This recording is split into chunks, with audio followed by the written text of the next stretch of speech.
Hey, what's going on? It's your boy JoeThunder back once again with another episode of the Smoking Joe Thunder podcast.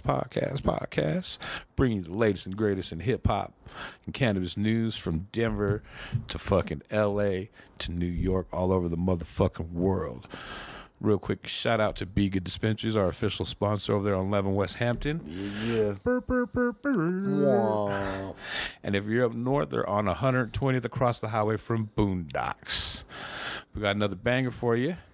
Got another cat that's been on the podcast a couple times. He's a dope motherfucker, dope graffiti writer, dope producer. You might know him as Nice, Mr. Nice Guy. Yo, what up, Joe? AKA Nice Beats. You know what I'm saying? On What's the up, G? low. How you been, man? You been gone for a couple months. How you been? I've been good, man. I've been good. Everything's kind of crazy right now. Life, I think for everybody's pretty crazy right now. But It is. We're trying to make the best of it because, like with life, as some things get better, others fade a little, and you got to balance it out. Right. You know what I mean? But why'd you kind of tell them like what your plans were, man? You were kind of like Dorothy, man. You had some good weed and you're headed for Kansas. You know what I'm saying? I don't know if Dorothy had. Anything new? I don't know if Dorothy had that be good. You didn't get lost along the way. Shout out my brother Pulp. Some things were like he had moved out to Kansas City a couple of years ago, and I had a career, quote unquote, right? So like, this dude had moved to Kansas City a couple of years back, and this is my dog, Pulp, and ever since he had moved out there, he's trying to get me to move out. Oh, come move to Kansas City, move to. I'm like, now we're talking about Kansas City, Kansas, or Kansas City, Missouri? Missouri. Okay. And it's different out there. even coming from Denver, which isn't saying much, but nobody's really too fond of moving to Kansas City. I don't think really, like, it's not really like your dream destination to like move and start a life, right? Nah. Kansas City's not at the top of my list. Right, but I mean, it's manageable. I mean, when you take shit into consideration, like rent and maybe probably gas. I mean, I'm sure the rent over there is cheaper, but you could probably buy a house for like 150 racks. You know what I mean? You ain't touching that here. That's the thing, is everything there. So I could probably deal with that, honestly. Like if I'm older, like not. Well, not and being this younger. is where my consideration came in. I'm like, well, fuck, if I'm gonna try to do this artist lifestyle, because look, there's a whole backstory. For years, my buddy Pulp, well, it was for about a year. He was trying to fucking get me to move out to Kansas City. He was kind of out there alone, him and his girlfriend, a couple of homies, but whatever. He was doing good with the art out there, right? He was. It was like a new thing. Yeah, so he was doing mural work, and he had a bunch of projects lined up, but he also had a bunch of projects out here in Colorado, so he kept bouncing back out here. I would help him out in my free time. And he kept trying to get me to come out to Kansas City. Well, last year, in 2022, my job had laid me off. Fuckers. Twice. Did you get severance at least? I got mine. Gotcha. I got mine. Okay.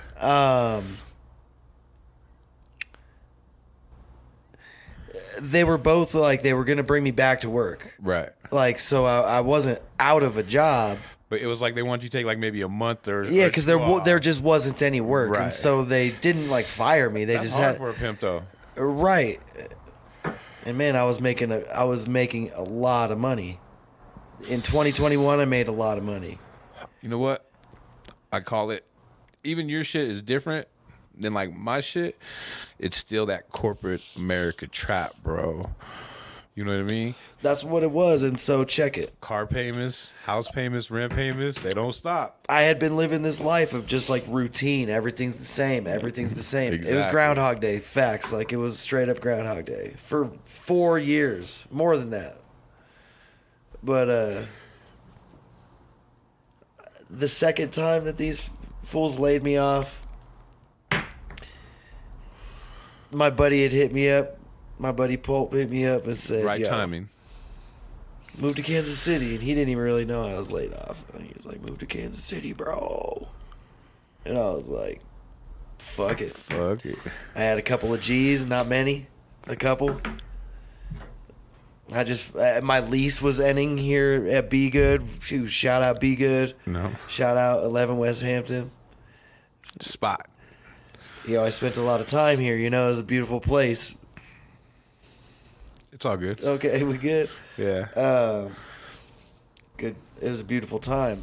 But I felt like it was time for a change, and so I said, fuck it. Moving to Kansas City, packed up my Camry, packed that motherfucker full. But I guess every time I move, I just basically throw away everything I own. I'm kind of like you.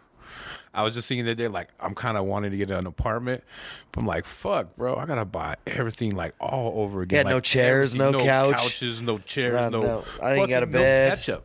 Yeah, The little stupid shit like that, salt, bro, for mashed potato, just the stupid shit. Adds up. You gotta start all over. My bad. No, you're good. So you made it to Kansas. Made it to Kansas. What was that like?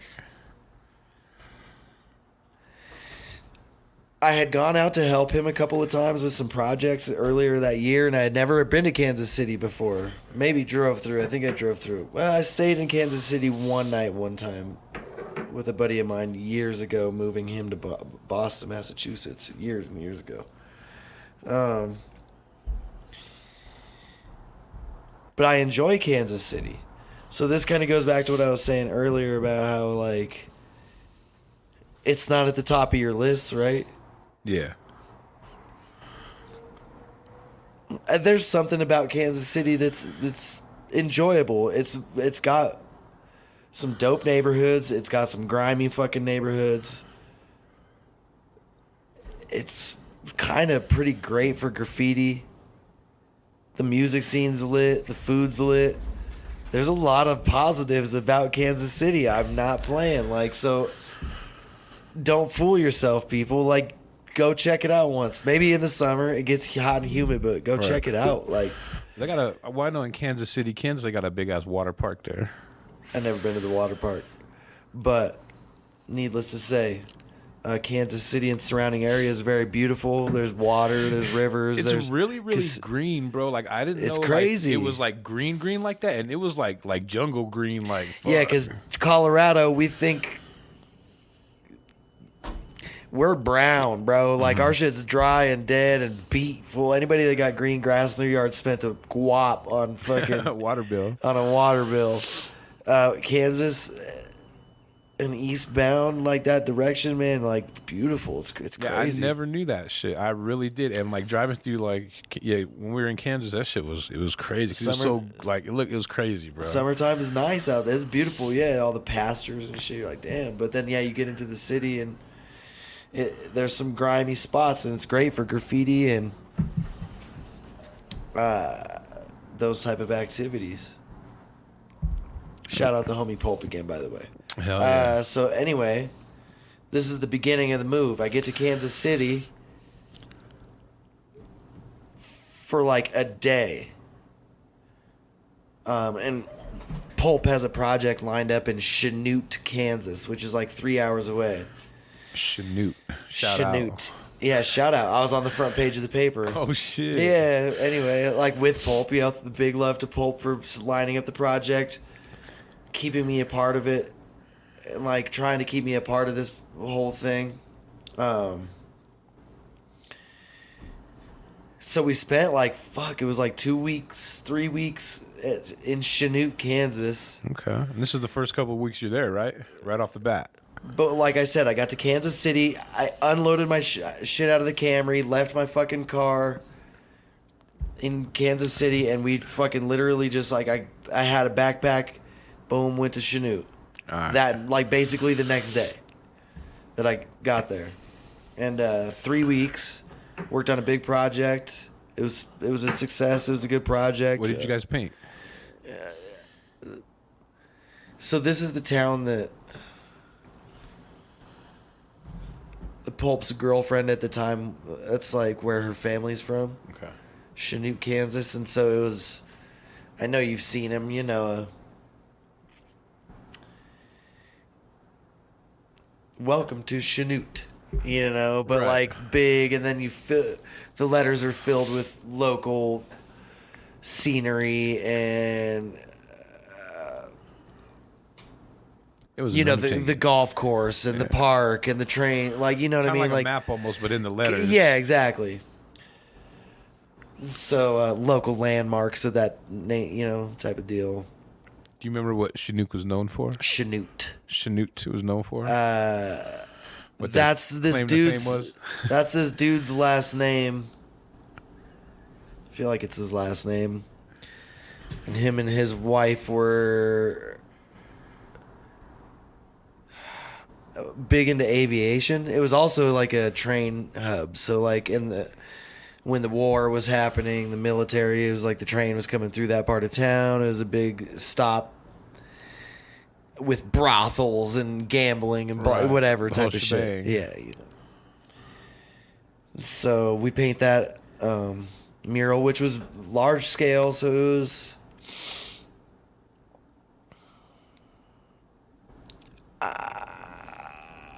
let's say 25, maybe 30 feet tall, 60, 80 feet long. Shit, that's almost a football field. 2,400, 3,000 square feet, something like that. 4,000 square feet. I don't know. And you Whatever. said 3 fucking weeks. Took us a while. The weather was an issue, wind blowing, you were on lifts, it's blah, blah, blah, blah, blah. Whatever. Things take time. And to all the artists out there, if you're doing murals, I suggest allow yourself extra time. Always. Yeah. Everything could go wrong. Wrap up that project in Chanute.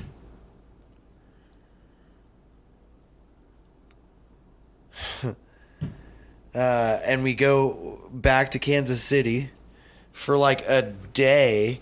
And it might have been 2 or 3 days, but literally like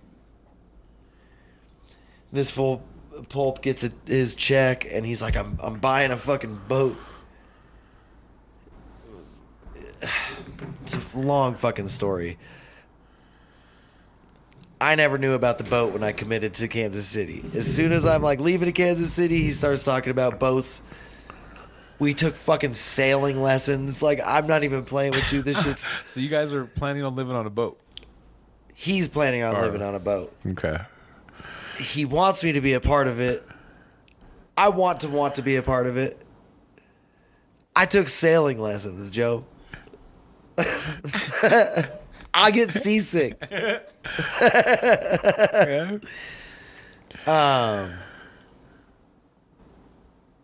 Back to finishing the project in Chanute. We get back to Kansas City for like a day. This full pulp has been online fucking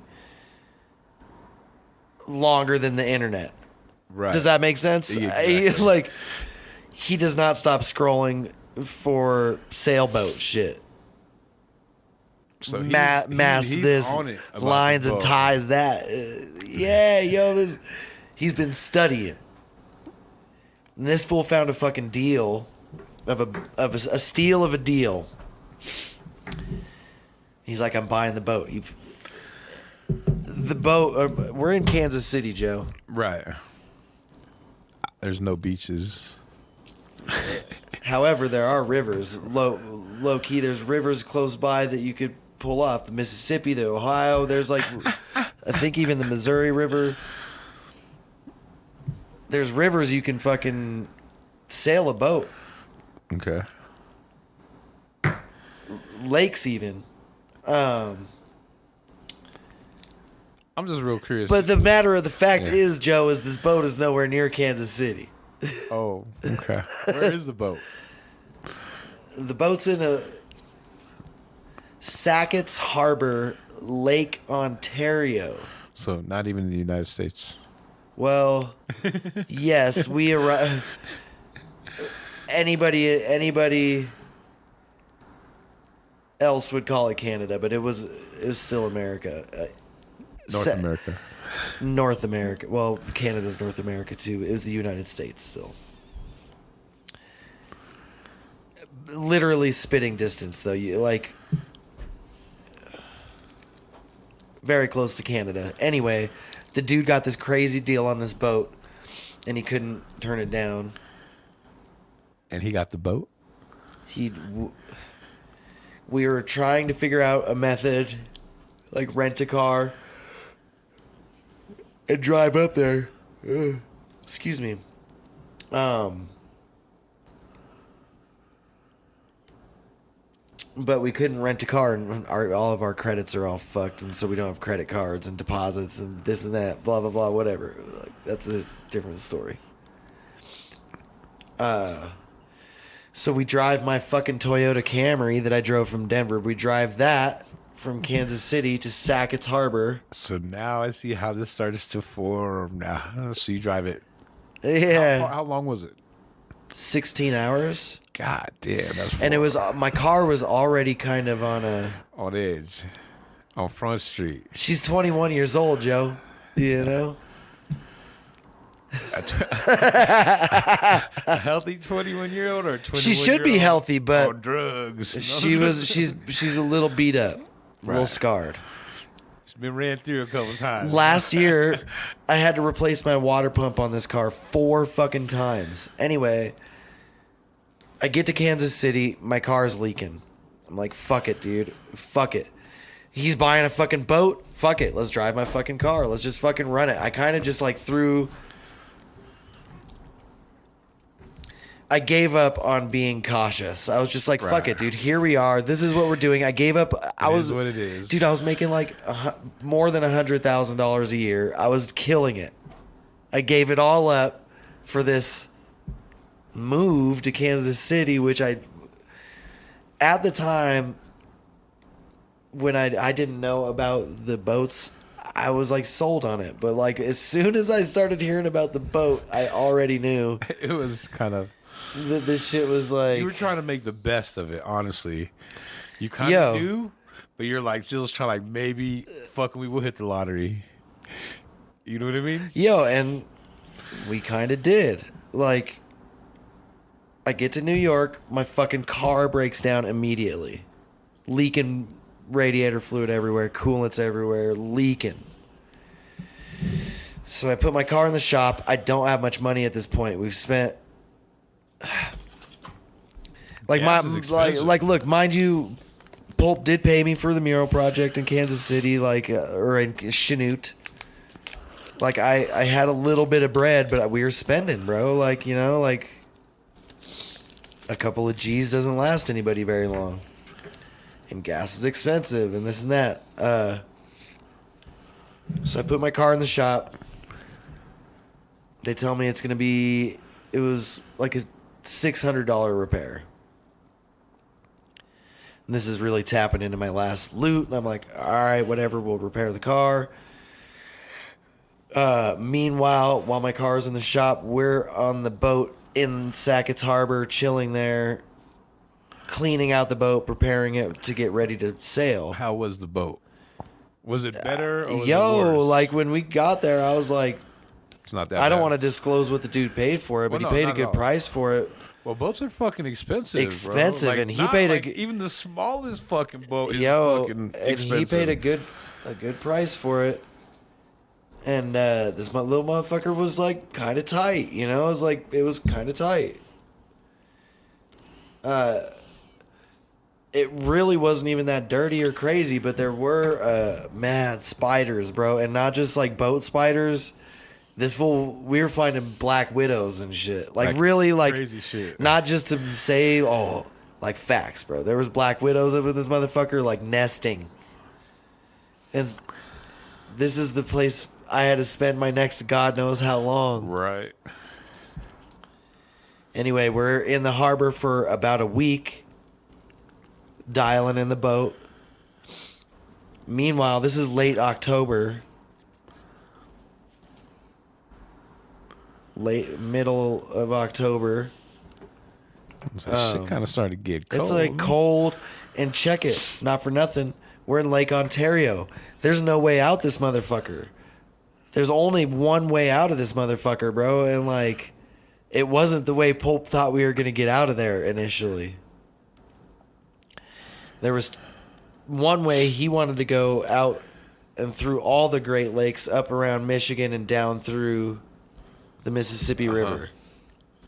Back to St. Louis, park the boat there, go back to Kansas City. That was the main goal. And then I was like, bro, it's going to be cold. Like, this shit goes slow.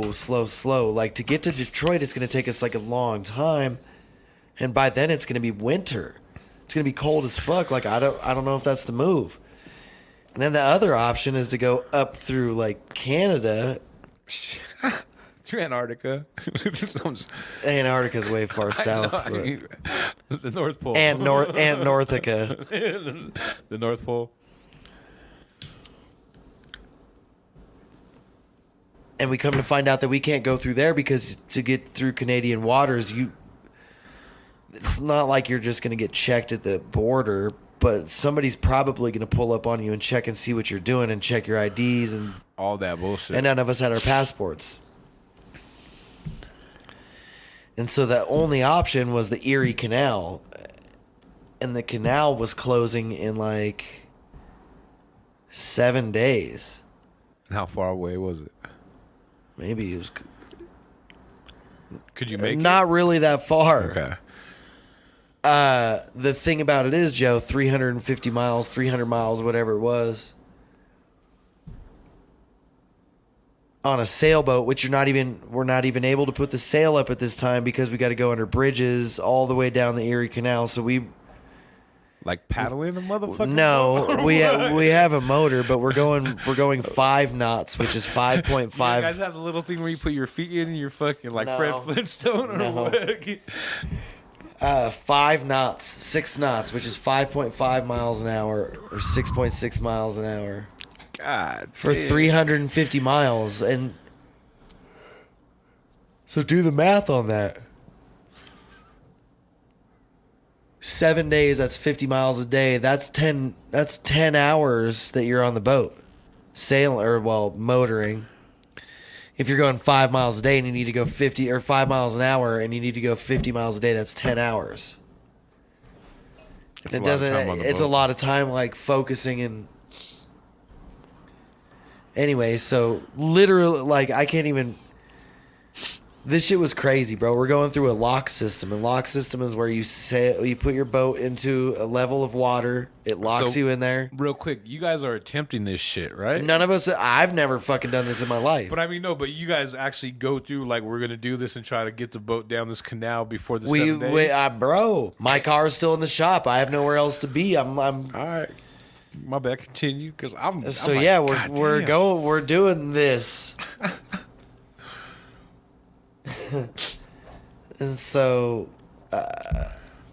in the Erie Canal, are y'all filming any of this? we tried. It was, bro, it was like... It's another nightmare. To keep a battery charged on the boat is impossible. Unless you have the proper equipment, which we did not have the proper equipment. And so what it comes down to is that we had to leave the harbor. We couldn't hang out any longer. We had to leave because we had to go so many miles and so many days before the locks were closed. The lock system is what I'm about to tell you about.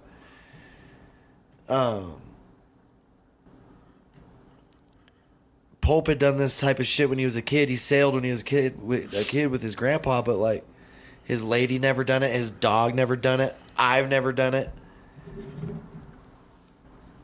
This is all like brand new for all of us. And so we set fucking maiden voyage, man. We fucking out, dude. And go all the way across Lake Ontario. All the way. In one day, we go like 10 hours. We get to the Oswego River, which is the start of the Erie Canal.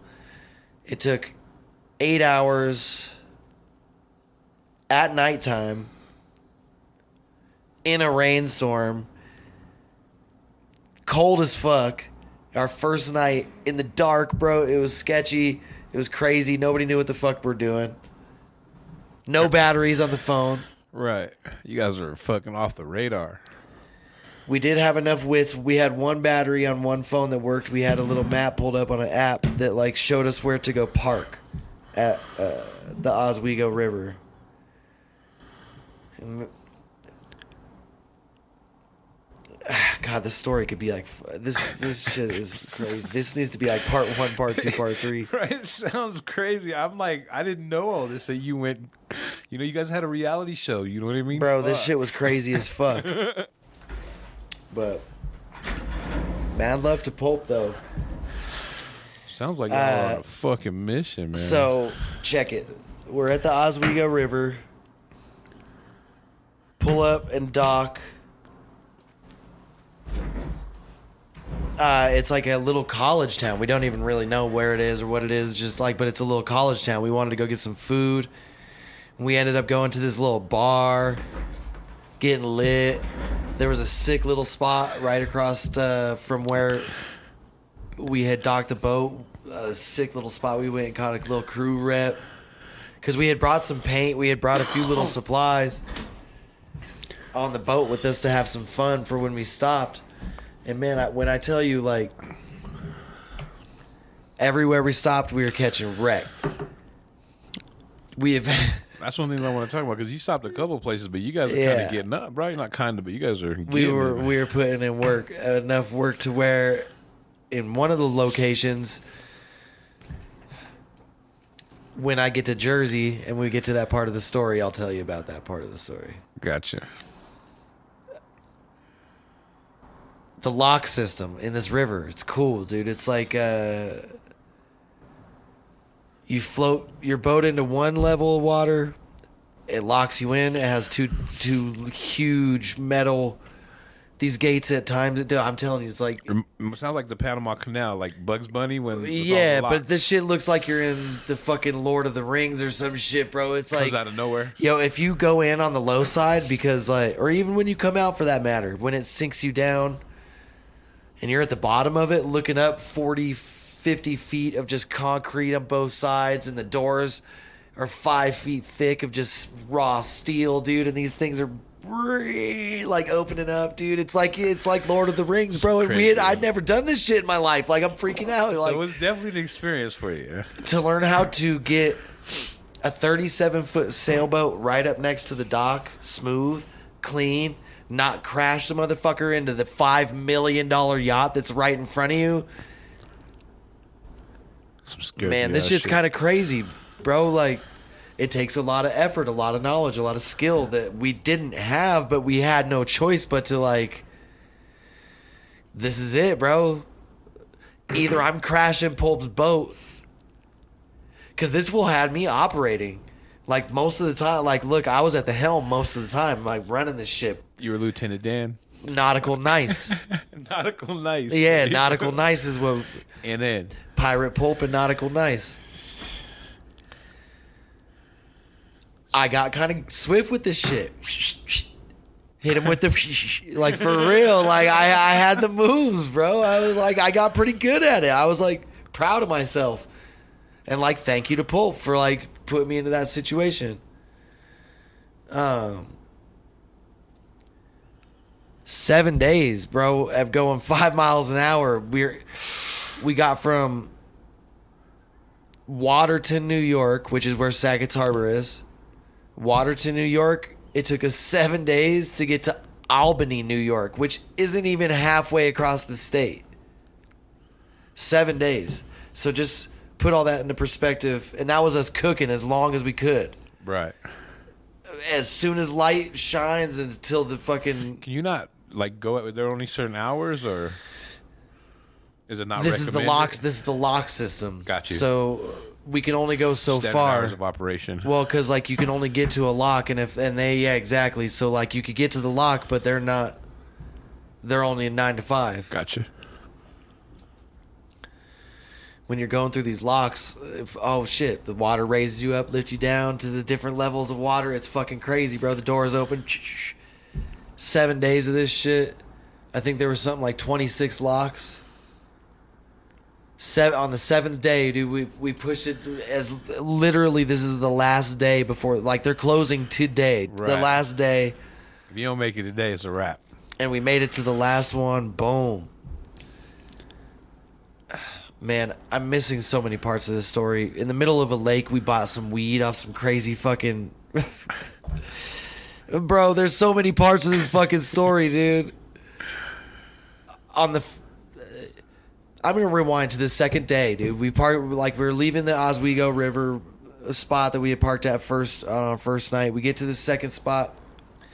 It's right at a lake. We're fueling up the boat. We're out of weed, bro. Because we had been gone for like 2 weeks at this point. Right. 10 days we had been gone, and so we're out of weed. The weed that we brought. We pull up to this spot to fuel up, get a beer, get a bite. And this drunk ass fool just like gets up in my face. Out of nowhere. I was standing in the corner, and this fool gets in my face. I know, he's like older dude, you know? Uh-huh. I know you. I'm like, no, you don't. Yes, I do. I fucking know you from somewhere. I'm like, no, I doubt it, but... Maybe. And he's, I can't even lie to you, bro. Like, he's in my fucking phone as Dirty Mike.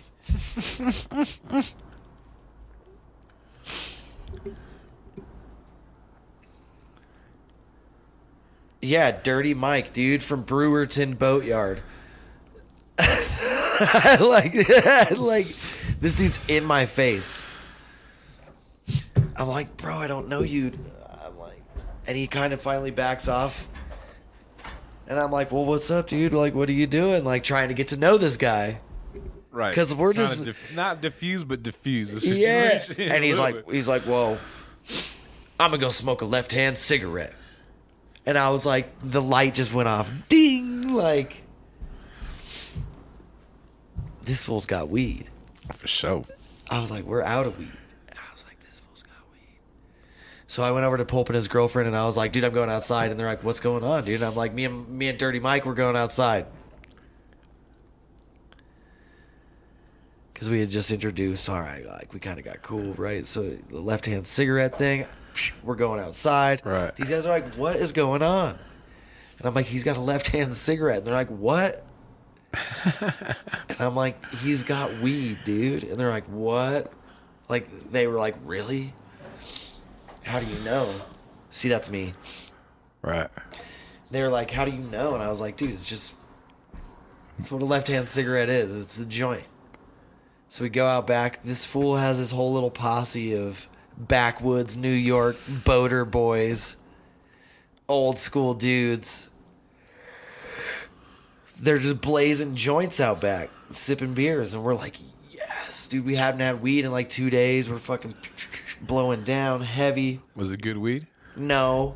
Was it But Reggie? it was... No, it was... Later do we find out that it's like homegrown shit, you know, but... So was it laced? Nah, but we're sitting there smoking with these dudes. We hadn't smoked in a couple days. We're fucking bugging. We're loving it, dude. And these guys are cool as fuck. Just some old-time dudes, you know? And I was like, so, Mike, tell me the facts. Do you got more of this weed? Because I want to buy some right now. He's like, well, I got some at the house.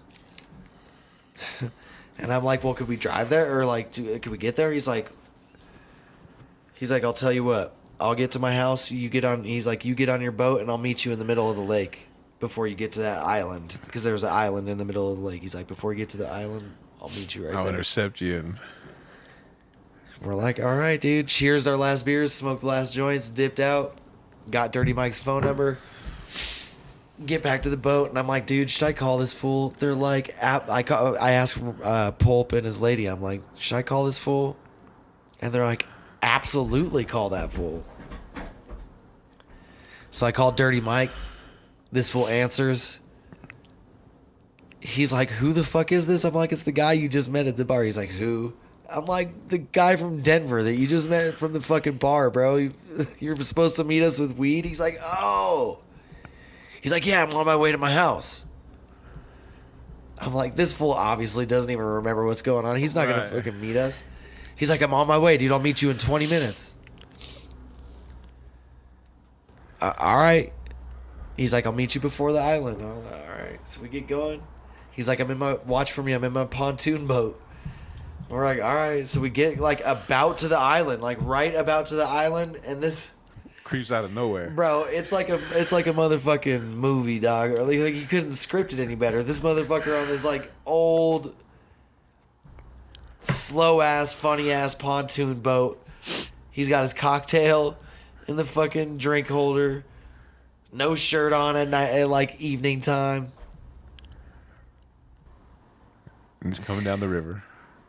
Pulls up, grabs our boat. We tie up, we hitch up with each other, and this fool fucking do the exchange, bro. Like right there in the middle of the fucking lake. Throw him some bread. He throws us a fat jar of fucking the homegrown weed. All right.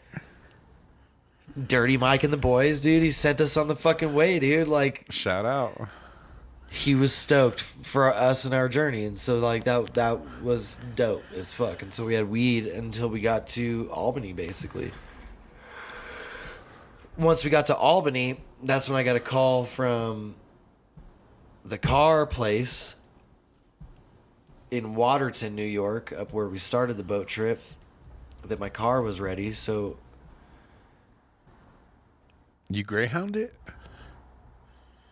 I took a Uber, bro. It was like a $200 and some odd Uber to get up there, bro. You took, how far was that? Like 300 miles or something, or like a couple hundred miles. It wasn't even that expensive. At one point, they were trying to charge me fucking $700 for an Uber. For like the return, like, wow. That's wild. I've heard of people doing that, but I've never. I did look. There was a lot of crazy shit, bro. A lot of crazy shit occurred on that fucking boat. Fun, not fun, tough, easy. I enjoyed myself a lot, but at the point where my car was fixed, Were you ready to leave or get yeah, your whip? well, like I was on this small boat with my boy, his girlfriend, and their dog, That's rough. and like no power, no shower. Jumping in the lake. When we would dock up, there's some amenities when you would dock up at places, but still, not bro. always. I was like kind of ready to leave, dude, and the homie Pulp like had made the choice by that time. He's like, this was basically the life that he was going to live for the rest of his life. Is he still on the boat? He's still on the boat, Where is the boat? Do you know by chance? Florida, Okay. somewhere. All right. So you At Albany, New York. Right, I'm Albany. like, yo, check it. My car's fixed. feeling no I'm good? running real low on money. I got some boys that are in Jersey that could put me on and put me up. You just need to make it there. Just need to make it there. So I went and I paid a $200 Uber, Fuck. That's not. That's really not that. which bad. was a good deal to go like 300 miles. You're right. That's not that bad. It could be worse. I'm telling you, I looked the motherfucker up. I was clicking in, clicking out, because it was like $700, $500, $900, $300, and it finally got down to like $212, and I was like, blah. Click that motherfucker. Is that the trick to Uber? Clicking in and out. Hell yeah, facts. So was he a cool dude at least? Did he play some good The music? driver was cool, he have bro. some Check weed? it. I had just a little bit of schmeckling of weed left. This motherfucker let me smoke in his car on the Uber ride up there. Dope. Hell yeah. Shout out that guy. So how long did it take you to get back to your car?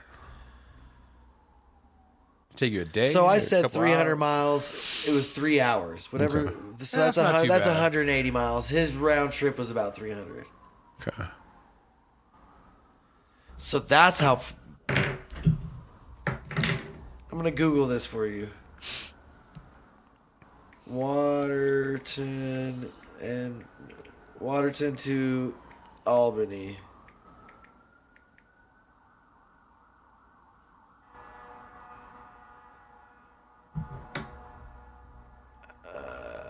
Why the fuck is this in kilometers? Who the fuck? In this podcast. So 350 kilometers. I think that's like about 180 miles. Yeah, about 3 hours. And so that's the Uber ride up there. I go and pick up my fucking car. These guys assure me, my shit's legit. I'm like, cool, all right. pay the bill. At this point, Pulp's still on the boat. They're doing their thing. I was on my way to New Jersey, which is like a 5 or a 6 hour drive. So check it. I had to take the 3.5 hour Uber up, and then I had to drive 6 hours in the craziest rainstorm, bro. This shit was insane. Crazy ass rainstorm. All the way 6 hours to Newark, New Jersey, to where I linked up with my boy Goomba. Shout out my boy Goomba. Put me up in his crib. Let me crash on the couch, which ended up panning out to be in 2 months, bro. I ended up being in Jersey. You were in Jersey for 2 months? A month and a half. Almost 2 months. And you were bombing out there too, right? Or not really? You doing graffiti? Oh, bro. We were... I've got to get my dates right, but man, we were out there. Middle of October. So that's what... I think I left... I think we were on the... When I said late October earlier on the boat, it was late September. Because I got to Jersey in early October. Painted almost as many days as I was there. Probably, we at least got something. I mean, we were working right in the thick of it. So check it. I get to Jersey and I have no clue what the fuck I'm gonna do. But my boy owns a construction. You know, he's a contractor out there. He owns a construction gig and said he's got a couple days worth of work for me, $200 a day. Right. So I went and started rock that shit out. Meanwhile, 5 days for me picking up my car, getting repaired. The motherfucker breaks down again, bro. The same exact fucking thing that I had fixed. And this goes back to me saying earlier that I had fixed my water pump 4 times last year, bro. Camrys are usually supposed to be good, and bro. They're good as fuck, dog. I ran that shit till the wheels fell off. For real. A good car. So I'm curious what the fuck's going on. Shout out my Camry. She's still in Newark, New Jersey right now. Posted, hopefully. So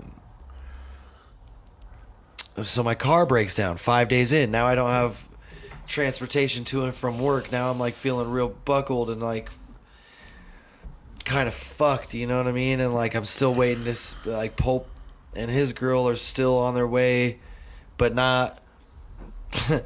It's a crazy thing, it's just just shit's happening. And so my boy Goomba,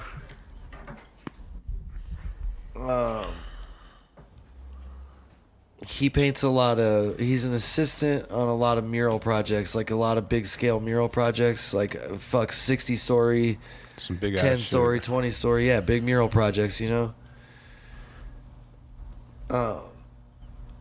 just so happened to be working a gig while I was there. They were just starting the project, and he was able to squeeze me in the back door. People really don't get this opportunity, you know what I mean? Right. And he was able to squeeze me in the back door right as they were starting the project, and got me lined up, bro. Cut good bread, day rate. So even though we were working long 10, 11, 12-hour days, I get paid the same no matter what. But bro, we ended up doing this fucking... It was 17 days straight on this project in Hoboken, New Jersey. Damn. What was that you're painting? With the image or... Modern mural... Modern public art. That's cool. Hey, shit. It came through when you needed it, bro. It came through and I needed it. And your homie being a real homie hooked that shit up and fucking, you know what I mean? He could have been whatever, but shout out Goomba. Shout out the artist of that mural, the designer of that mural, Michelle Hoogveld. Shout her out as well.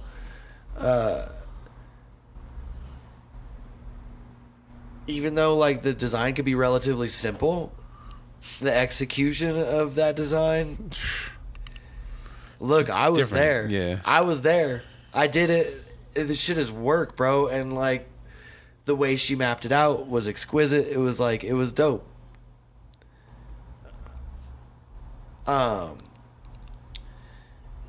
It is kind of a little bit more simple art. It's just like geometric designs with a heart in the middle, which is dope. I vibe with that, but nothing too crazy. Right.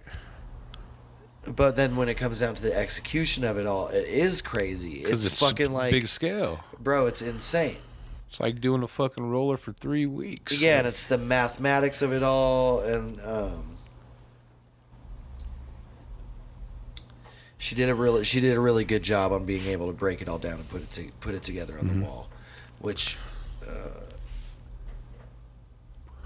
I mean, we're on big lifts. You know, this is a 7-story project, 230 feet long. So it's like a big fucking. This is a. Real quick, what are you guys using to paint this? Are you guys like using rollers? Or are you guys using like sprayers? Well, they sprayed it to buff it out. Okay. And then we're just using spray cans. Spray cans. So. Yeah, like because check it. This is also the fact. Like these are just little tiles that are superimposed off of the building. Mm-hmm. And so it's a parking garage. And so inside there's, you know, everybody's cars that parks there throughout the day. And so half of the crew that was working on this project just had to work on covering the cars. Because even the spray paint overspray is, you know, there's... Gotcha. You know, you get orange on the black. It just... It'll fuck it up. Someone's going to be pissed.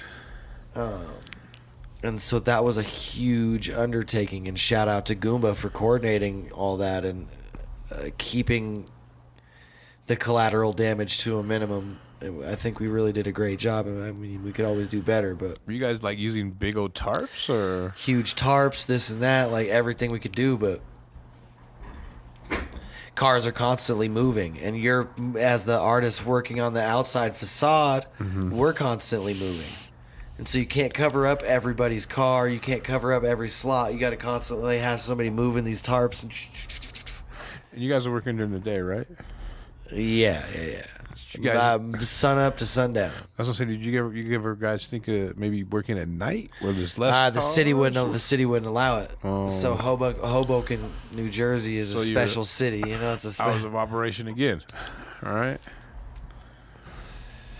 Yeah, and so. So real quick, this year you've been on some fucking monster ass mural projects, 2-3 week projects. Fuck yeah, man. You've never done anything like that before, right? I've worked on a lot of mural projects. But like that big? This shit was crazy. This sounds different. The Chanute one was my biggest one, and then right into my next biggest one, which was not just a little bit bigger. Like this shit was 14,000 square feet that we rocked out, which is big as fuck. When I pulled up to it, I was like, I was intimidated. Holy cannoli! Shout out to. And I paint. That's what I do. But I pulled up to the wall and I was like, fuck, this thing is big. Damn. It was cool though. I mean, we're on lifts.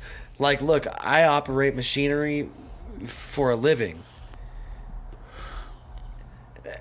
Every machine you operate is a little bit different. Mm-hmm.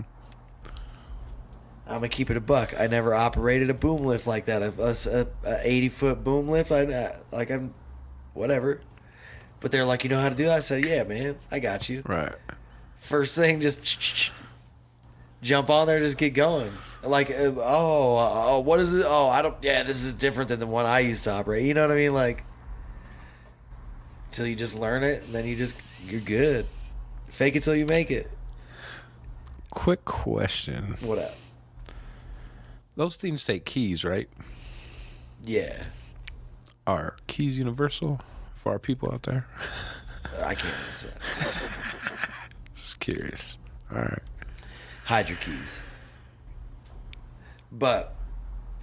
Well, definitely always hide your keys. But I'm saying if you had a key from a different one, you know. I have kind of like a little funny story. Like my mom, you know, R.I.P. She bought a pop machine. You know what I mean? That's a soda machine. She put a pop machine in the porch. You know what I mean? Damn, baller. So like, you know, charging us like, no, what you talking about? Charging the kids, charging you. Oh, you want another sick. soda? You gotta. That's 25 cents. Exactly. So I used to have like Get your hustle on, Mom. I was older, so I used to have like a bike, a mountain bike, and a U-lock. Right. I figured out one day that my U-lock key opened up the pop machine. So Oh, sick. Quarters on the bus and soda. Damn, got all your money back and the soda. Mom's wondering why, you know, the money's short and the sodas are all drank. You know what I mean? I can't answer the question about the keys. It's all right. It's all right. It's all right. Just curious. What an experience, though. And what a blessing. And the timing of it all, I was really struggling. I was down to my last few bucks. I technically had nowhere to go, nowhere to stay, nothing. When I was leaving Albany with my repaired vehicle, well, when I was leaving Waterton with my repaired vehicle, I was going to Jersey under the impression that I was going to be there for a few days. Right. Just to visit the homies, and I was going to go back to Kansas City. I knew the whole Kansas City thing was falling apart.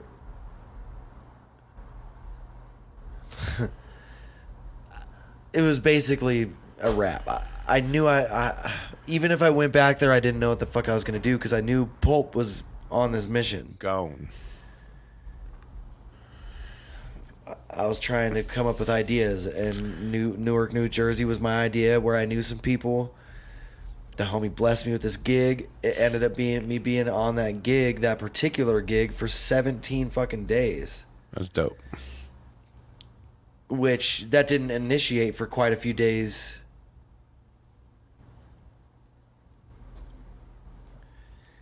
So I'm trying to think how long I was there. I think I was in Newark for a month. And while I was on that project, the Hoboken mural, I had got a call from my crewmate, Bravo, about the TAFs meeting up in Houston. And that just so happened to be a paying gig. And the timing overlapped well, where I was finishing the mural project in Hoboken. Right. Chill for a couple days in Jersey and New York, and hang with I got a lot of people out in that area that I love and respect and like to hang with. So, shout out to Stort for bringing us through his studio, which is epic. This dude shit is sick. What's graffiti like in New Jersey and New York compared to Denver? There. Is it just everywhere? Is it like some LA shit? Like just... And it belongs there.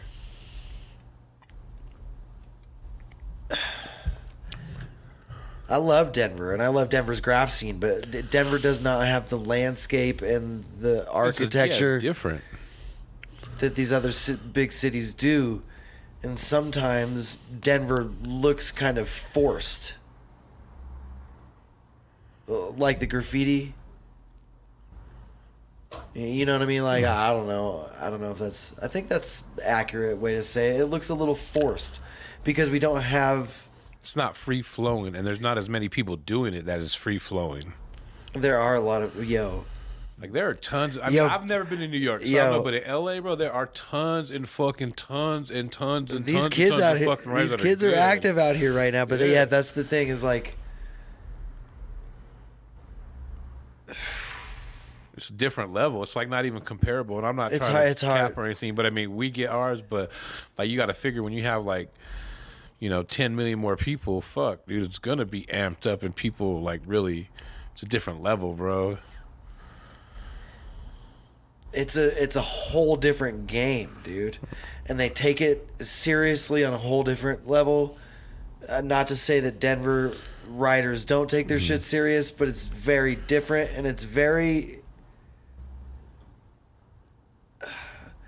there's fundamentals and a foundation to this. Like there are people say graffiti doesn't have any rules, which it really technically doesn't, but there are some like codes, right, that a lot of people don't follow. Honestly, a lot of people don't know, which is sad. That a lot of people don't know. They're not educated. Be surprised. And it's okay. It's just it's the nature of the beast. But in New York and New Jersey, these motherfuckers take it serious, and while I was there, a kid got killed over graffiti. Oh, for real? Yeah. Shot and killed. And left there basically for dead. Like, they didn't, like, NYPD ain't even really looking into it. The kid showed up at this kid's house with a fucking mask and a gun. Damn. And he got smoked. And so when the cops find this kid with a mask and a gun, they're like, get him off the street. Chalk it up. Get him off the street anyway. You see any wild shit in New York or New Jersey while you're there? Any shit that kind of made you like, oh shit, I can get out of here or some shit? Bro, I was a little lit, but we were driving in the middle of the street, and these motherfuckers just... You got to be careful out there. There's people walking everywhere, meandering across the street. Mm-hmm. Driving out there is intense. You got to be just aware. But some dude, like, walked up to the car, like, I could have swore he had a weapon. Mm-hmm. Pointing the weapon at the car. I was a little faded. Walked right in front of, like, right up to the car. We were going 40, and this fool was walking straight at us like a zombie, bro, but pointing at us like he had a gun, and I can't front. You duck. I got a little shook. I was like, oh, shit. Like, and the homie had to swerve. But nothing too crazy, man. Look, people out there are beautiful. Mind your business. Mm-hmm. It is dangerous. Hey, was the Texas stuff before Basel or after Basel? Before. Okay. So how'd you make it to Texas real quick? So... did you drive the whip? Back to shout out. My whips broke down in Newark right. For this whole story. That's right. Shout out to Distort again. So when I got the word about the Houston stuff, so this is like what's crazy, bro. Is like the floor was falling out from under me, but I also had like a set of wings that I had never used. You got to power up or something, because check it, like I didn't know what the fuck I was gonna do. I was like, but I wasn't scared or worried about it. I don't know how to explain it. I knew everything was gonna be cool. The Hoboken mural project worked out. I got the phone call. I booked my ticket because the Houston thing, it wasn't a lot of money, but they were paying for my flight, they were paying for my hotel, and they were going to pay for a little bit of bread. Yeah, hell yeah. So I was juiced, bro. Like, and for this Houston thing, the homie Distort, he was booked to do another mural to paint Houston also, which Distort is a homie that I was introduced to who's like a fucking killer out in New York, New Jersey area. Worldwide, the dude's sick. We have to get him on the podcast. We have to hook it up, do the IG. Might have to. But he was booked to do the event in Houston as well, and so I was like, oh well, shit, let's just book on the same flight. This was like he already had his flight booked. Mm-hmm. His itinerary. And so I said, just let me book your same flight. So I look at his shit. It's like a 5 a.m. flight. And I'm like, bet, whatever, you'll come pick me up? He's like, yeah, dude, I'll scoop. Well, she's like, actually check it. He's like, we'll go paint the whole night before, and then we'll go to the airport at 5 a.m. I was like, oh, shit, that sounds even better. That'll work. This fool Distort is like, 2 days later, he's like, bro, I had to cancel Houston. I'm like, oh, hell no, fool. Like, oh, hell no. I got to take this 5 a.m. flight without the homie now. Can I just get a ride? That's why I said, can I at least get a ride? But I was just playing. Like, I ain't going to make homie wake up at whatever. Because we didn't end up going out to paint. Either way, shout out to Stort. Still love that dude. He's sick.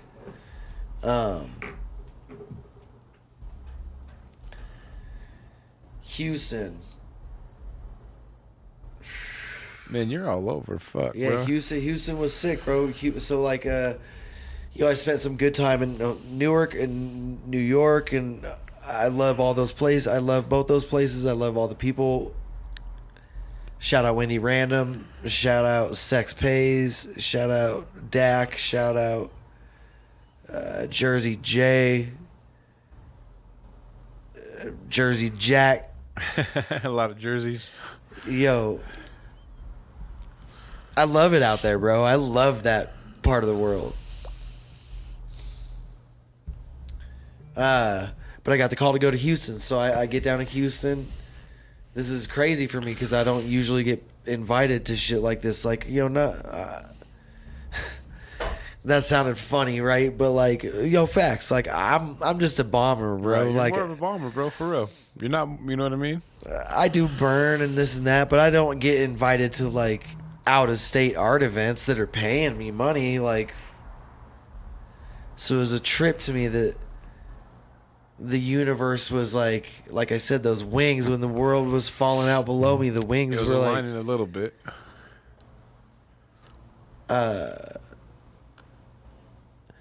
and shout out up art studio and shout out Big Walls Big Dreams, shout out Dread, shout out Bravo, the TAF crew. Shout out all the homies that I've made and met and made throughout the years of graffiti, because without these friendships that we've established, like, a lot of this shit is impossible. And so I always go back to that, to people, and say, Gracias. maintain your relationships, bro. Like, cool. they will take care of you. Mm-hmm. And it's not to mention, it's just good to be good to people. And after Texas, you made it back here, right? Dude, so Texas, check it. Texas was supposed to be for like a week. And then I ended up making an impression on my people at Big Walls, Big Dreams, up our studio.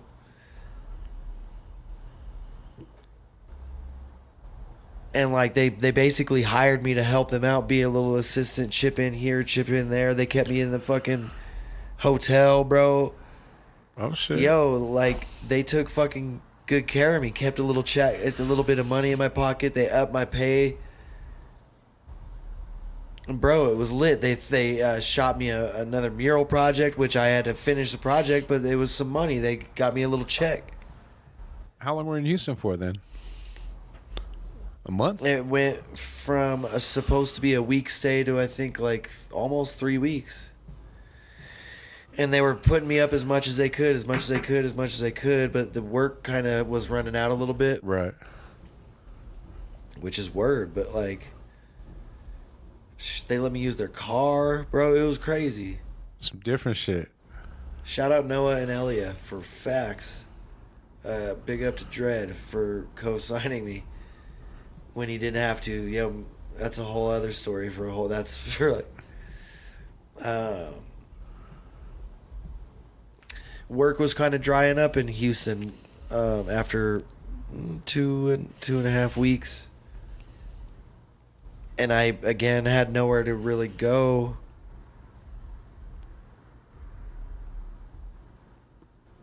Yo, and big love to Zeb, dog, because Houston's like the last time I saw Zeb, so. R.I.P., man.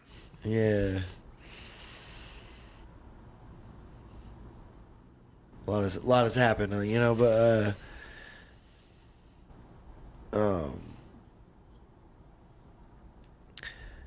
I was like, well, fuck it. It was cold as fuck in Colorado. I didn't want to go back to Kansas City. I didn't really, at this point, I'm like a couple months in on this like tour. Mm-hmm.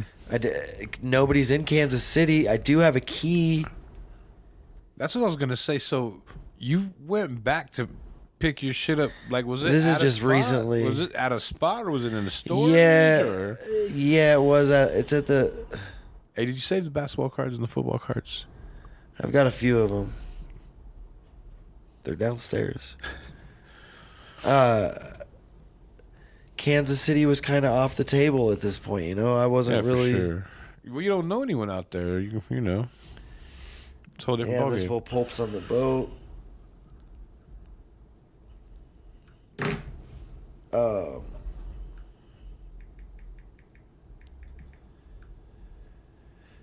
I said, fuck it, yo. I appreciate Noah, Elia. I appreciate you and everything you did. Like, you're beautiful. But, fuck it. I'm gonna just, well, check it. I'm a circle back because That's what I'm saying. We need to make this a back and forth when you need shit. these find me out. guys at Up Art Studio and Big Walls, Big Dreams have walls in Miami that they curate. Right. Like quite a few of them. Some sick walls. And there had been some talk while in Houston. Shit, like, you know, I spent Thanksgiving there with their family. We went to a movie, had dinner, like with the family, bro. It was Right. crazy. Like, It's about to adopt you. yeah, and you know, shortly after Thanksgiving is Art Basel, and there had been some talk about going to Basel because they got the walls. You're a fucking Basel pro, bro. How many times you been there? 8 times or so. I don't know, 10 times. Fuck, sorry, I'm getting a little sleepy. Your boy's old, you know, old and sleepy. Nah, let's go. I know I'm keeping you up past your bedtime. We almost there. We almost there. Smoking on this indica, I think. Smoking on that indica, that Be Good got me. I almost knocked myself out. So there had been some talk about going to Miami, but when they were like, yo, they finally sat me down and they were like, dog, we appreciate everything you did, but we don't have anything else for you to do. And I basically immediately was like, well, I'm going to just go to Miami. Yeah. And they had kind of backed off the thought of it for a while prior to that conversation, but after that conversation, their interest had been sparked again in Miami. And shortly after that conversation, they were like, well, fuck it. We're going to Miami too. All right. So I was like, all right, like I'm going to book a flight because they wanted to drive down there. I didn't particularly want to drive to Miami. It's a little bit of a ways. It's a little mission. I was kind of just like, I just want to get there. I'm tired of driving. I had been working a lot, like whatever. I wanted like some alone time. Like I've been sleeping on couches and whatever the fuck. Right. Just away from. I just wanted some alone time for a minute. Real quick, is it when you go to Basel? Do you usually stay at one of the homies' house, or do you get you a spot, or is it hard to get a spot, or It's kind of a pain in the ass. I do have homies down there, but I don't burden them with my right? asking to stay. Or do you Usually go like an hour away, you know usually what I go with a group of homies and we book a place. I mean? Okay. And it can be expensive and can be a pain in the ass. Right. So from Houston, I booked a one-way to Miami.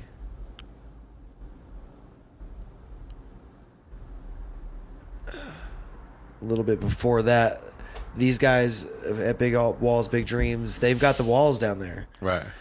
And so it's kind of a big deal. Like they've got this whole fucking courtyard. I had to pull up there because I went early, a couple days before them, because they were going to drive down, bring all kinds of paint and art supplies and blah, blah, blah, blah, blah, in a big trailer because this company, Big Walls, Big Dreams, they do huge Big walls.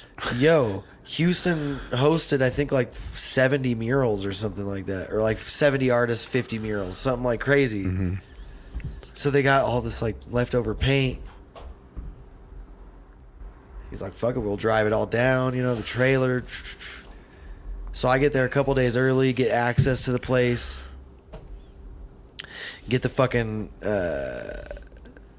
like the clicker to the fucking roll off gate. You know, it's like it's Miami, dude, and it's basically Main Street, Wynwood shit. Like, and now I'm in charge of this shit. Now I'm like the dude for a couple of days because nobody's getting there for a couple of days, and I've like got access to this spot that people don't get access to.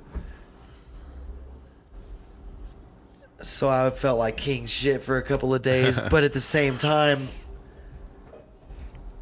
I had nowhere to sleep, so I was sleeping. They had a little chair, but I was sleeping in a chair outside in this outdoor courtyard, Miami, in the middle of winter, which is beautiful. It's like 70 degrees all night. You could do that.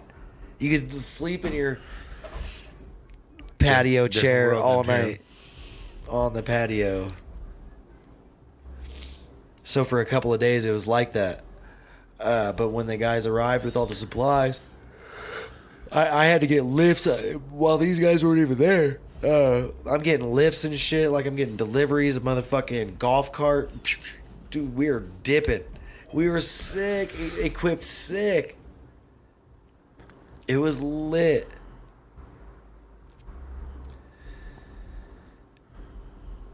So I got there, I think, like Tuesday or Wednesday, and I think the guys got there Friday.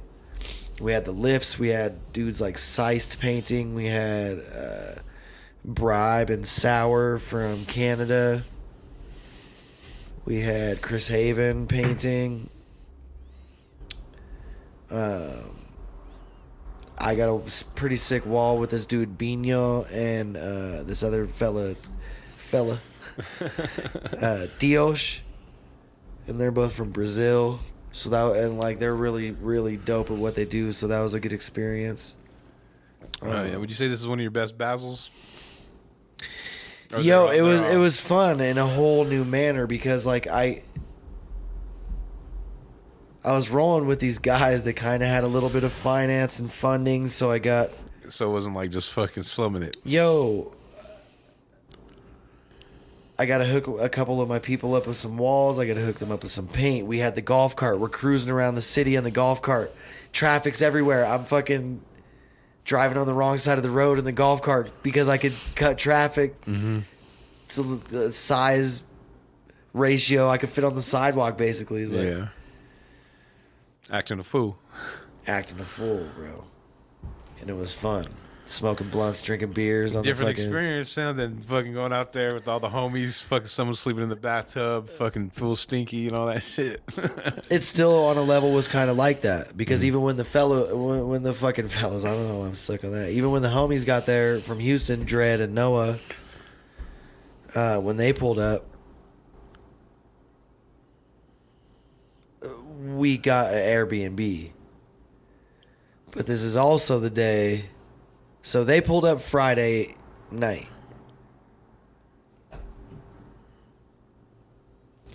We chilled, did some work, got started on some work Saturday day. They went and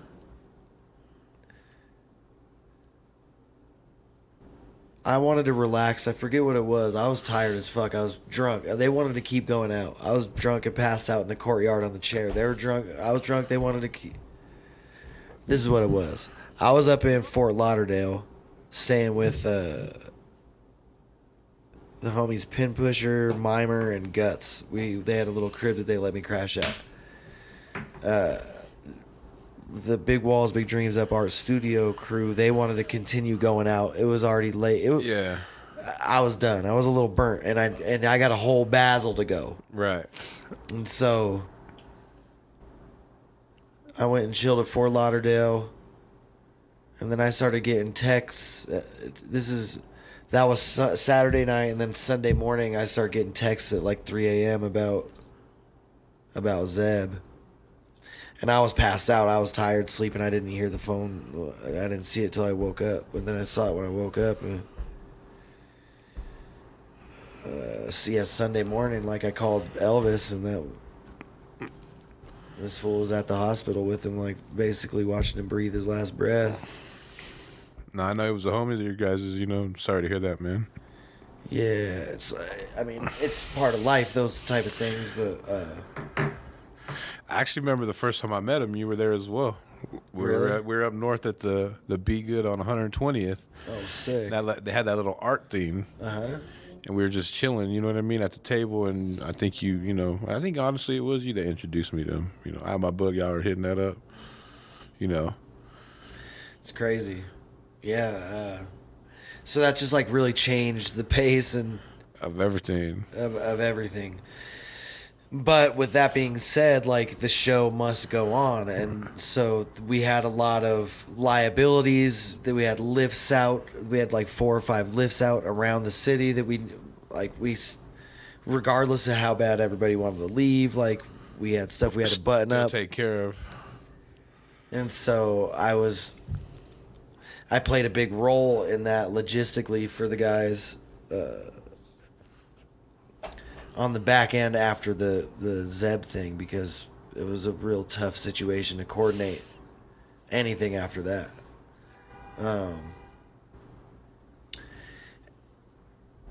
And so through doing that, I don't know, I developed a pretty solid relationship with the Big Walls, Big Dreams people, and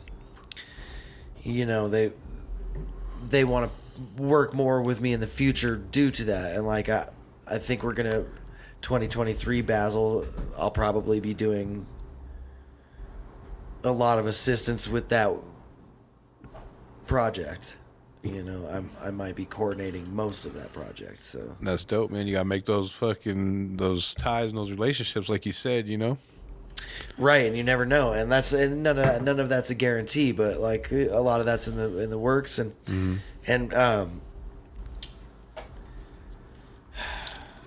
unfortunately in the mural world they don't really like graffiti as much as we do, but food for thought.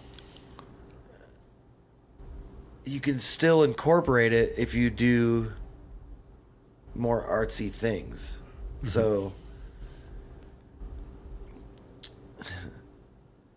the backgrounds and the things like that of that nature will get you your foot in the door a little bit more. But I did experience a little bit of trouble even with my buddy Menace. Big up to Menace, man. I love that dude. I had gotten him a wall, but it kind of sparked some controversy because it was on the Salvation Army, and it was a painting of Kimbo Slice, which to most people wouldn't be that big of a deal. Right. But they just looked at it kind of like it's not a positive. It's a fighter. Yeah, Like technically. Even though his story was like kind of positive. Mm-hmm.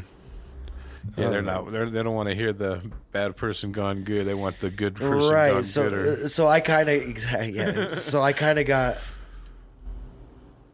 in a little bit of hot water over inviting certain like graffiti writers to paint walls. Like it became a thing, but not that big of a thing. Nothing that was like just a typical bullshit. Yeah, but.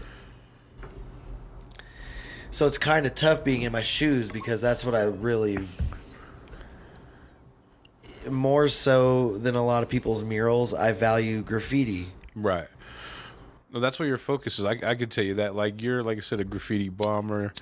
You like to get shit in the cut. You like to surprise people. Like, you know what I mean? Like, damn, like, you know what I mean? Right. And so with that being said, I would prefer to support a graffiti writer over a mural painter.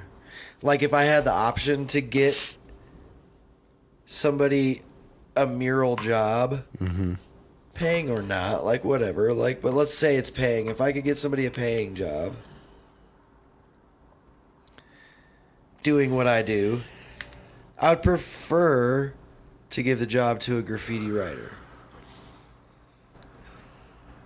Because you've earned your stripes. You've earned it to get to that position. Now, also on the flip side of that coin, not everybody's capable of doing every task, and so you just have to be like.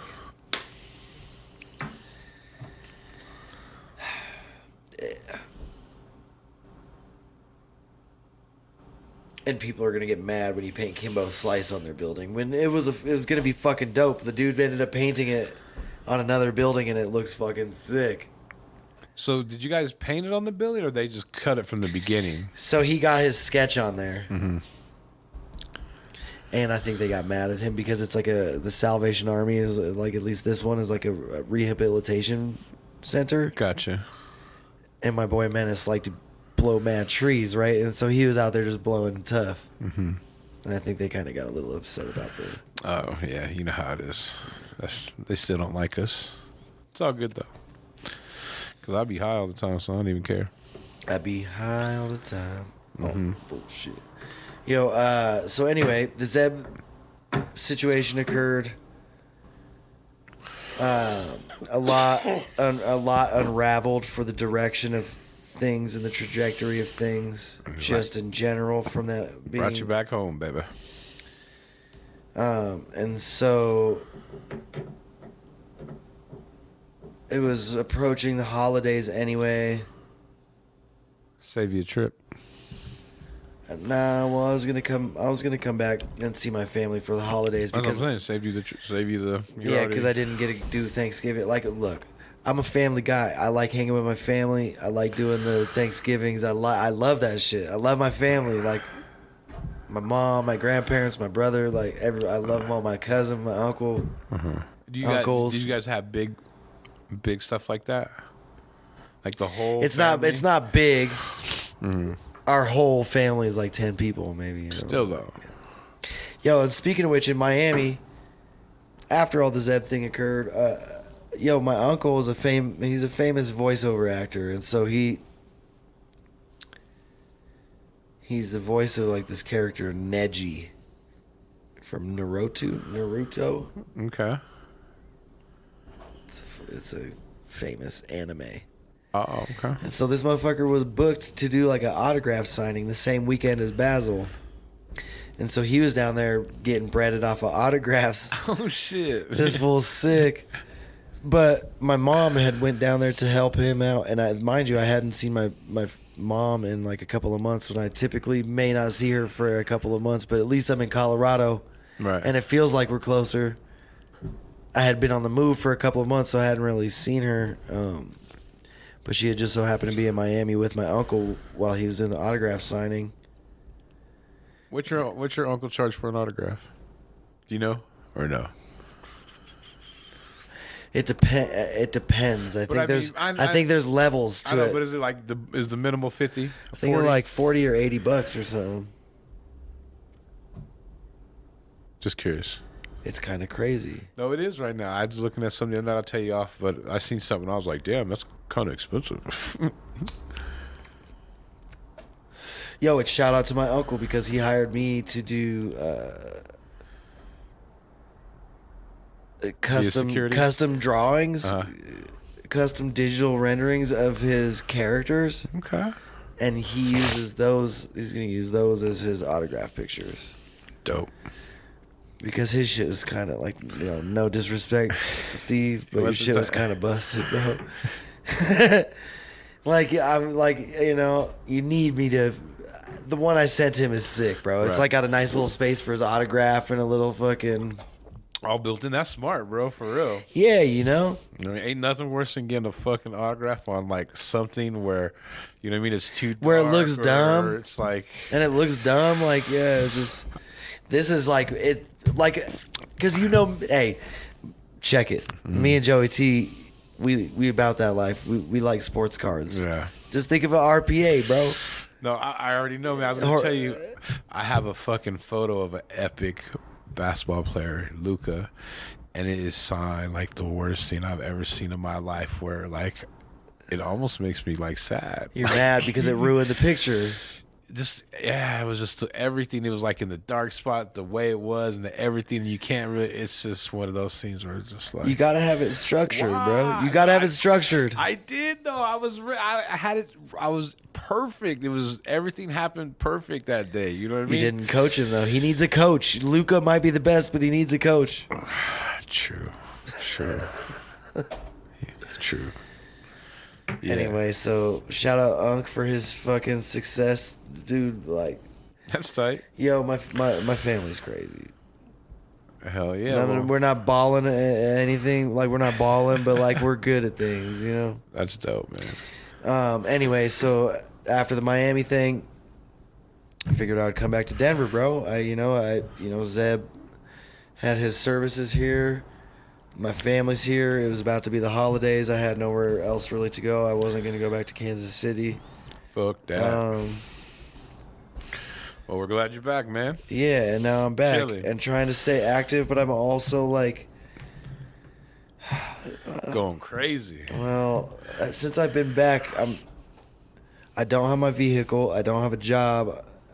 It's kind of been a little fucked up since I've been back. It isn't as prime as I would like it to be, you know what I mean? And but I'm also willing to accept that, and I've got a lot of people holding me down and like helping me out and trying to figure out my path, and like the value of that is priceless. Yo, for real. The mo, shit's rough. Yo, cause look, no matter how fun it looks, man, like shit is very difficult, bro. And then to think about even like shit is difficult enough to make the money. Then you got to think about like, damn, I got to do the taxes on the money. I got to save this money for that. I got rent to pay. I got to buy a car. Shit ain't cheap now. Especially now. And like so this whole story goes back to how many hours I spent on that canvas and how much I charge for it, and like feeling bad about. I don't feel bad, bro. Well, look. Unless you charge them like 10 grand. I'm just playing. Nah, I blessed the homie with a really good price, and I feel like I could,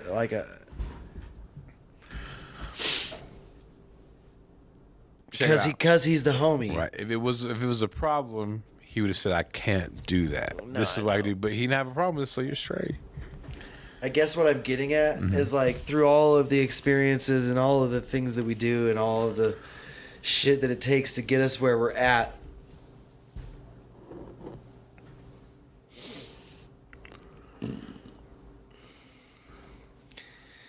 Like, not everybody's willing to go through all that to get to where.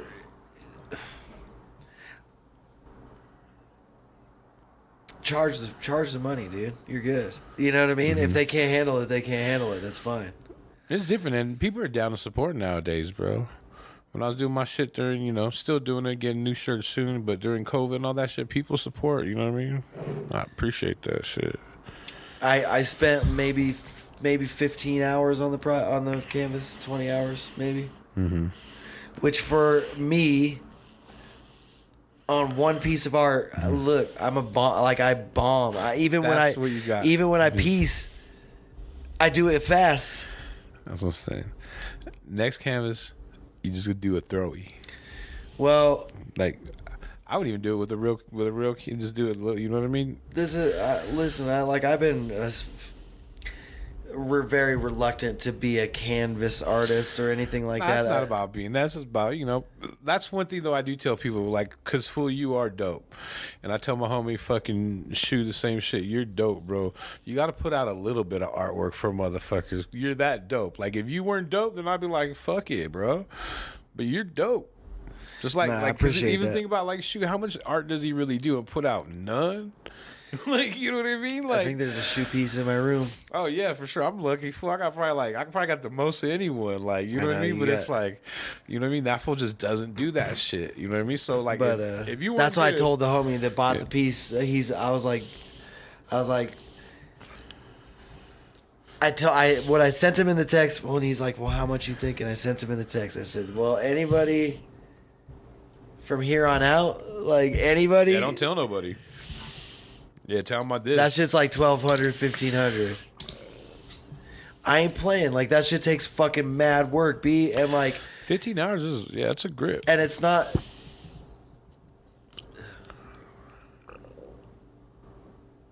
It's not the hours, dude. It's not that I need $100 an hour. It's like, holy shit, dude. I only know how to do that because I've done it for fucking ever. And it should take you. 15 hours was too long to spend on a painting because I don't know how to fucking do it.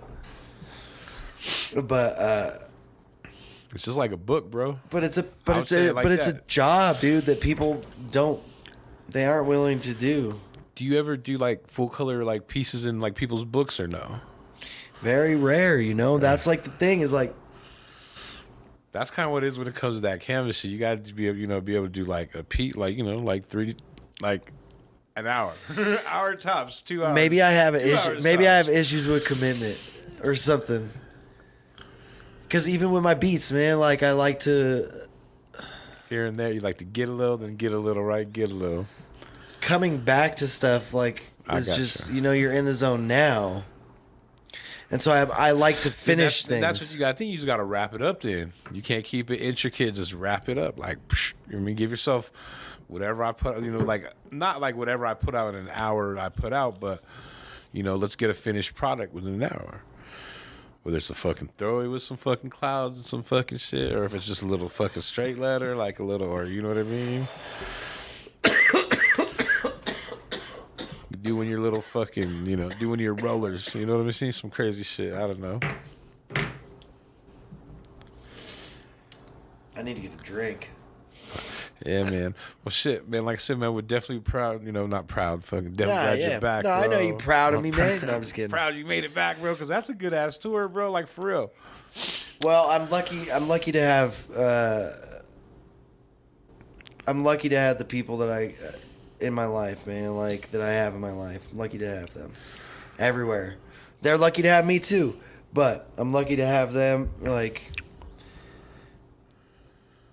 all around the world, All around the world, same song. And everywhere I go, I keep trying to develop new relationships. Like Houston, sure. I got relationships with people in Spain and Portugal, Miami. I got relationships with new people in Brazil, like. Then you can start attending those venues with a little bit of credibility. Yep. So you go, you know what I mean? And something on your resume too. If I decide to go to Brazil and call my homies from Brazil, then I could be in attendance of that venue without being such a guy like me might not quite understand everything everywhere I go. Mm-hmm. You need a tour guide. I'm plain and simple. Everyone does. And you treat people well along that road, mm-hmm. And give them the guidance you got. They'll fuck with you. What time? What do you? I'm just checking out what time it is. What time we got? Oh shit, it's 10. It's fucking bedtime. Yep. Damn, it's dinner time. Did you get dinner? Nah. I'm hungry. Are you hungry? Maybe. Hold on. That was natural. Man, you already know, man. Always hungry. I'm high as fuck too. Shit, bro. But shit, I definitely appreciate you stopping on by, man. I know it's a little late for you. No, absolutely, Joe. Mad love. Let them know about the IG in case they got any commissions or they want a canvas or hey. They want some chicks want to throw it to you. This shit's rare. This shit's rare. This shit's the rarest, the most rare. Nah. Big love to all these writers that are creating art and stepping out of the box and doing new things and continue to create. I value that, and it's something I need to do a little bit more. So, I'm nice. Catch me at Nice Beats, Instagram. That's the handle. Holler at your boy. There you have it. Shout out JoeThunder. Shout out Be Good. Shout out TAF Crew. Shout out Pyramid Gang, AMC, Tetrahedron, Denver, Colorado, my home base. Shout out the homie Goomba. Shout out the homie Pope, Elsa, Melski, the whole list. Jay, love all y'all. Peace. There you have it, man. It's your boy JoeThunder, Mr. Nice Guy. Find us on all platforms. Don't forget to subscribe, comment, share it with your friends, all that good stuff. We are out of here. Peace.